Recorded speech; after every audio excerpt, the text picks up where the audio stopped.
இரண்டாவது நாளாக சிறப்பு யாகசாலை பூஜைகள். ஸ்ரீ காந்தாரி அம்மன் ஆலய கும்பாபிஷேக விழாவில் சிறப்பு ஆராதனைகள்.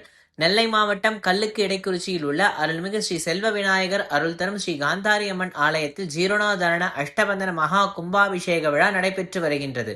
28 ஆண்டுகளுக்கு பிறகு நடைபெறும் இந்த மகா கும்பாபிஷேகத்தை முன்னிட்டு இரண்டாவது நாளாக யாகசாலை பூஜைகள் சிறப்பாக நடைபெற்றன. மங்கள இசை வாத்தியங்கள் வேத பாராயணத்துடன் துவங்கிய நிகழ்ச்சியில் சிறப்பு யாகங்கள், மூலமந்திர ஹோமங்கள், பூரணாகுதி உட்பட பூஜைகள் நடைபெற்றன. தொடர்ந்து ஸ்ரீ காந்தாரி அம்மனுக்கு சிறப்பு அபிஷேக அலங்காரங்கள் செய்யப்பட்டு சிறப்பு ஆராதனையும் மற்றும் தீபாராதனையும் நடைபெற்றன.